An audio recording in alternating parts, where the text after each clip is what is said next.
Ah, ¿cómo estás, Hola, Jorge? Bien, ¿y tú? ¿Hace cuánto no te veía? Desde que me entrevistaste 2 años, en el ¿no? canal, más o menos. Más o menos, ¿no? Más o 2, 3 menos. años. Jorge Fuentes es el director de proyectos del Consejo Consultivo del Agua, precisamente. Así es. Jorge, han pasado 2 años de la última vez que platicamos. ¿Estamos peor? Estamos en un momento de crisis, de urgencia y de muchos problemas en todo el país. ¿Y crees que México es el único país que está batallando? Esto es un problema global, es un problema que se ha incrementado por el tema del cambio climático. Es un tema que azota, te diría, a todo el continente, a todos los países del mundo. Entonces, estamos en una crisis y estamos en el momento de tomar acciones importantes para mejorar esta situación. Jorge, ¿has seguido el día cero? He ¿La seguido transmisión? ¿Sí? el cero desde ayer, desde Ok. que presentaste el departamento y algunos aspectos de hoy en la mañana. Perfecto. Y se lo tenía que preguntar para entonces... Es que hay muchos que han dicho esto es una locura. ¿Es una locura? Yo te diría que es un reportaje arriesgado que quiere mostrar algo importante, una situación real que viven muchas personas en el mundo. Yo te diría, probablemente no es un caso que esté sucediendo particularmente en el país, probablemente en algunas zonas de las serranías, donde puede haber personas que no tienen acceso durante varios días al agua, pero esta es una situación que pasa en países africanos, por ejemplo, donde sí hay varios días que no tienen acceso al agua. A ver, pero es acceso al agua, evidentemente para usarla, pero para consumirla tampoco. Yo creo que para consumirla tampoco, por el tema de la calidad. En muchos países africanos no solo es no tener una fuente de agua, sino la que tienes acceso está contaminada. Claro. Entonces tienen que caminar kilómetros. Bueno, aquí en el país hay comunidades que tienen que caminar de 6 a 8 kilómetros para llegar a una fuente de agua limpia donde puedan acarrear el agua. Y lo más grave de esta situación es que involucra a niños, niñas, a mujeres, que son generalmente las responsables de acarrear esta agua para llevarla a sus hogares. Es un tema serio, ¿no? Es un tema serio, es un tema que requiere de muchas voluntades, requiere evidentemente del trabajo de todos los sectores, requiere de muchas inversiones, requiere de gobiernos comprometidos, requiere de ciudadanía consciente de que estamos en riesgo de que en algún momento no tengamos agua. ¿Cuál es el punto de la casa donde más se utiliza el agua? En la cocina y en los baños. Ok. ¿Y la cocina y los baños siguen siendo los lugares donde más se desperdicia el agua? Donde más se desperdicia, generalmente por fugas, esta gotita que a veces se deja caer en los sanitarios, en los lavabos, en las tarjas, representa una cantidad importante de litros de agua que se desperdician al día. Además, depende de cómo tengas adaptada tu casa. Si no tienes unos buenos sanitarios, llegas a tener, hay sanitarios todavía que descargan más de 6 litros, hay sanitarios de 9 litros, es un desperdicio. Cuando ahora tenemos muchos avances tecnológicos, tenemos sanitarios de 2.5 litros por cada descarga. Eso es una innovación, somos el único país, se inventó en México, se acaba de salir, de presentar en el mercado 2.5 por cada descarga de agua. Entonces ahí es donde tenemos los mayores desperdicios, o este mal hábito que todavía prevalece de bañarte o dejar la regadera, que caigan litros y litros, en promedio 10 litros de agua por minuto se van con las llaves abiertas. A ver, estamos en la cocina. ¿Qué debería de cambiar en las cocinas? ¿Qué debería de cambiar? En un mundo ideal, por ejemplo, que pudiéramos tener agua regenerada, agua residual tratada y que tengamos la separación de las aguas para que podamos reusarla muchas veces. Pero en la cotidianidad lo que debemos de tener es un ahorrador de agua. Aquí le puedes poner un aireador que te reduce la cantidad de agua que consumes. ¿Es caro? No, digo, pues hay aparatos desde 20 pesos. Wow. Una cosita ahí de plástico que le pones y te airea. ¿Y cuánto ahorras? El agua. Puedes ahorrar la mitad del agua que consumes lavando los trastes. Ahora, hay muchas llaves ahorradoras. Ahí sí requieren de una inversión, pero tampoco es costosa. Hay desde 150 pesos hasta 300 y bueno, ya si quieres de super lujo, pues ya avanzan. Hay electrónicas, ¿no? Las electrónicas realmente reducen, te diría, la mitad del consumo de agua, porque es con el tacto que permiten controlar el agua. Entonces, una llave ahorradora es indispensable en la cocina. ¿Algún otro punto que podamos mejorar en la cocina? Bueno, mira, depende ahí de los hábitos, podemos Ajá. regresar a viejas costumbres de hace muchos años de nuestras mamás, de nuestras abuelitas que tenían una tina con agua jabonosa y en esa agua es donde empiezas a pasar los trastes y luego ya los puedes pasar a una tina con agua limpia o directamente ahí. Lo importante yo te diría son los hábitos, por ejemplo, sería muy importante enjabonar todo y enjuagar todo junto, porque con eso disminuyes el ahorro de agua. Hay gente que lava un tenedor con la llave abierta, o sea, estás lavando un tenedor con la llave abierta, luego lo pones, dejas la llave, agarras el plato. Esos son hábitos de desperdicio, entonces puedes acumular una cantidad que lavas todo junto y enjuagas todo junto. ¿Vamos al baño? Claro que sí. Porque escucharon bien, o sea, Jorge nos está explicando que son los dos lugares donde más se desperdicia el agua. Se estima que el 60% del agua que consumimos en una casa, el 60% es entre el baño y la cocina. ¿Podemos hacer algo en el lavabo? Igual, llaves ahorradoras. Okay. Hay una muy barata que es una que tiene un pistilo que nada más le mueves el pistilo y te empiezas a enjuagar. Okay. Este tiene como una tapadera que no que caiga el agua y chorros. Entonces las llaves ahorradoras son muy importantes y evidentemente la reparación de la gotita, de las fugas. Hay muchos talleres ya, no solo en espacios públicos, en internet, porque realmente reparar una fuga de agua, a veces no la reparamos, los que tenemos que llamar al plomero, pero en realidad solo necesitas una llave y una gomita que te cuesta 10 pesos en la papelería y con eso tú mismo puedes ahorrar. Ahora, en la taza del baño... A ver, ¿de cuántos litros es ese tanquecito? Yo creería que puede ser como de 6 de 6. Que la norma oficial mexicana te dice que los sanitarios actuales tienen que ser más o menos de 6 litros. Ya tenemos las versiones de 4 litros y esta innovación de 2.5 litros por descarga. Ahora, hay muchos aparatos cuando podamos tener que tengan los dos botones. El botón solo para las descargas líquidas o para los sólidos. Okay. Eso también te ayuda. No necesitas una descarga completa cuando son líquidos. De hecho, hay algunos hábitos que puedes dejar de acumular cierta cantidad de líquidos para no tener que descargar cada que vas al baño. Esos son hábitos importantes. Y notan que es experto y que ha hablado durante muchos años del tema porque sin ningún problema encontró la forma de explicar líquidos y sólidos en el baño. Y ya no sabes cuánto he batallado para no ser tan explícito. A ver, pero tenemos un tanquecito de 6. Quizá no tengo que cambiar para comprar uno de 2.5, pero...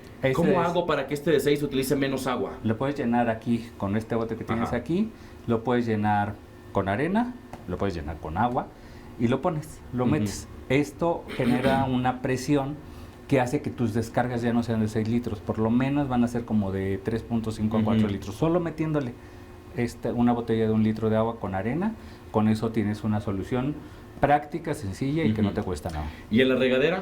En la regadera, pues el hábito...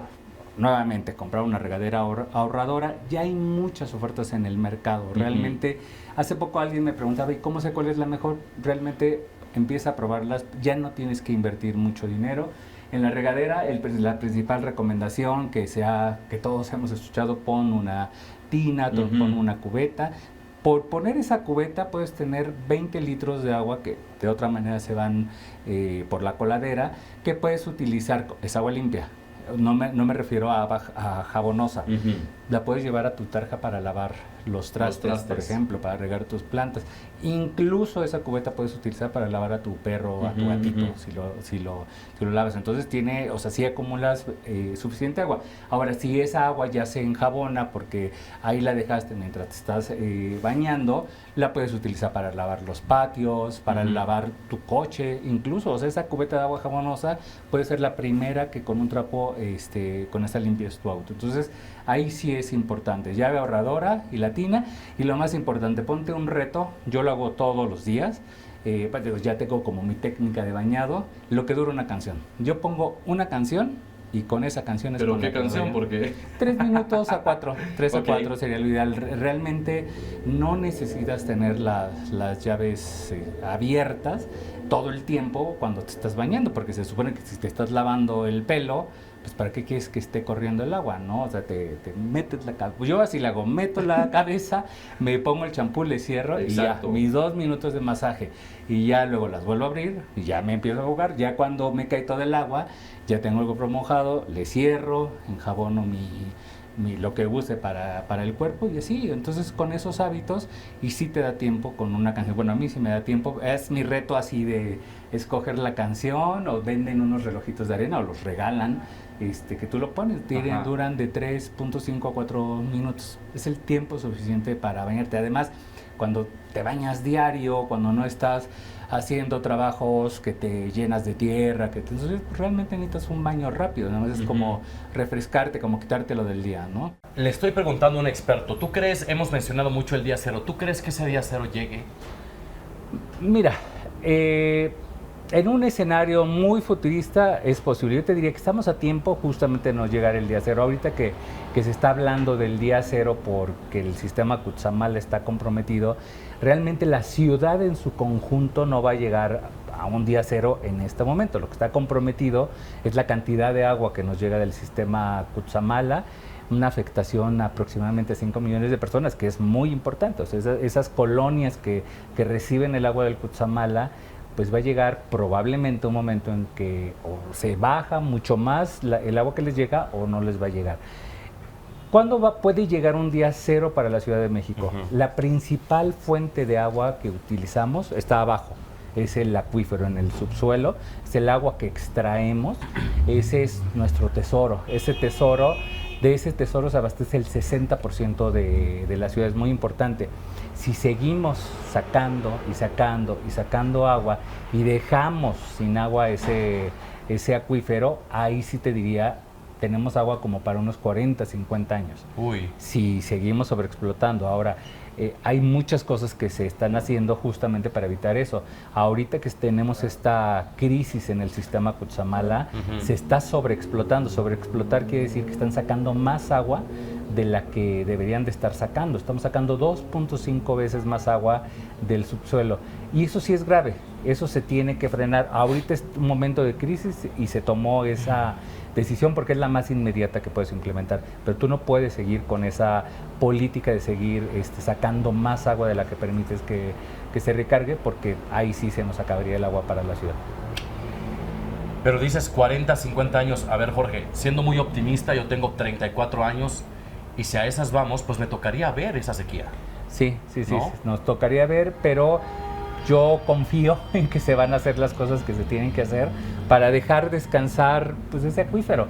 Eso es lo principal. Ahora, tenemos otro tesoro que estamos dejando ir por los caños, por las redes de donde se van las aguas residuales, las aguas que usamos, porque eso es muy importante. Hay países que viven solo del agua residual tratada, ahora agua regenerada. Es decir, las mismas aguas que desalojamos de las casas, de las industrias, se tratan a un grado de hacer agua potable. Eso ya es posible. Singapur lo hace, Israel lo hace, California acaba de publicar toda una normativa para empezar a generar agua potable a partir de las aguas residuales. Nos cuesta mucho trabajo entender cómo el agua, por ponerlo muy claramente, el agua que desalojamos por las tazas de baño, la están tratando para hacer el agua potable, el agua para que la consumas. Wow. Ese es el futuro de los países que viven en estrés hídrico. México es un país muy vulnerable al estrés hídrico, estamos en la franja de países con estrés hídrico y este futuro es inmediato. Tenemos que empezar a incorporar agua regenerada, empezar a usarla, por ejemplo, para el riego en el campo. Ahí es una oportunidad muy importante que tenemos, utilizarla en el campo donde actualmente se está utilizando agua de los pozos y no requieren agua de los pozos. Entonces, todas estas opciones te dan la posibilidad de no llegar realmente a un día cero, pero se tienen que implementar ya, porque el problema es que cualquier cosa que tenga que ver con el agua implica muchos años y mucho dinero. ¿Pero tú crees que con el paso de los meses, años, el costo del agua se vuelva más caro? Para ponerlo como muy claro, el agua, tenemos que pagar más por el agua y tenemos que ser responsables con ese tema. Nosotros estamos pagando por los servicios de agua. El agua es propiedad de la nación, hay un artículo constitucional que nos dice que el agua es un derecho humano. Eso es innegable y eso debe permanecer así. Los servicios de agua, es decir, que te llegue a la toma de tu lavabo, de tu baño, estamos pagando por esos servicios y estamos pagando tarifas muy bajas, y esto no hace que los organismos operadores cuenten con recursos para ser más eficientes y para incorporar más infraestructura, por ejemplo esta de tratamiento, para contar con recursos, para empezar a tener, yo te diría, drenajes pluviales. Sí. No sé si sepan, pero aquí las mismas aguas que desechamos se juntan con el agua de lluvia y se van por el mismo caño. Deberían de separarse porque nos cae agua del cielo que podemos ocupar de muy buenas maneras. Entonces, pagar una buena tarifa de agua nos permite también ahorrar. Creo que la mejor campaña de comunicación para ahorro de agua es una tarifa adecuada. Y otra, pues que tengas una sanción del desperdicio. Mira, toda la gente nos preocupamos por pagar el celular, el cable y la luz. ¿Por qué lo pagamos? Porque si no nos lo cortan. Claro. El agua no te la cortan. Por eso la gente acumula recibos y recibos de agua. Tenemos muy poca cultura de pago de los servicios de agua. Y después cuando nos suben ese servicio para recibir el agua, nos terminamos enojando, ¿no? Así es, pero yo creo que se tiene que hacer, se tienen que mejorar las tarifas. Ahora, debe de haber incentivos. Hay gente que realmente no puede pagar servicios de agua y debe de haber incentivos para todas aquellas colonias que no pueden tener ese servicio. Debe haber una tarifa justa. Pero ahorita en la realidad de lo que pasa en la Ciudad de México, una colonia en Iztapalapa que tiene agua por tandeo, agua por tandeo es que solo tienes unos días o unas horas al día, paga lo mismo que una zona residencial en Coajimalpa. Eso no puede ser. Claro. Entonces debe de haber tarifas diferenciadas, debe de haber sanción al desperdicio. Un uso adecuado de agua está entre 140 a 160 litros por persona por día. Tenemos contabilizado en algunas colonias de la ciudad que hay consumo de hasta 800 litros por día por persona. Y eso es desperdicio, en realidad. O sea, como 4 o 5 veces más. 4 o 5 veces más. Entonces, eso se tiene que sancionar. El desperdicio forzosamente tiene que ser sancionado. ¿Y cómo lo haces? Pues poniendo tarifas graduales. Tienes una tarifa que pagamos los primeros litros gratuitos para todos. Los siguientes litros, la tarifa, digamos, de ahorro. Ya cuando empiezas a saltarte a 300, 400 litros diarios, una tarifa el doble, y luego si te pasas a 600, pues no, hay sí ya una sanción más grande.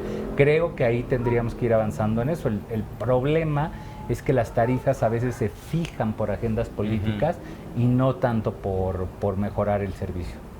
Jorge, te agradezco muchísimo, en verdad, que nos hayas visitado y que nos hayas dado esas cachetadas de realidad. No hay otra forma de llamarlo. Estamos en una crisis, hay que asumirla y todos podemos participar en las soluciones. El cambio de hábitos de cómo consumimos día a día el agua, ahí podemos abonar muchísimo. Y por eso celebro que esté Jorge aquí y hablando de esto, porque lo decíamos hace ratito, más allá de señalar, es qué estoy haciendo yo y qué voy a hacer a partir de hoy.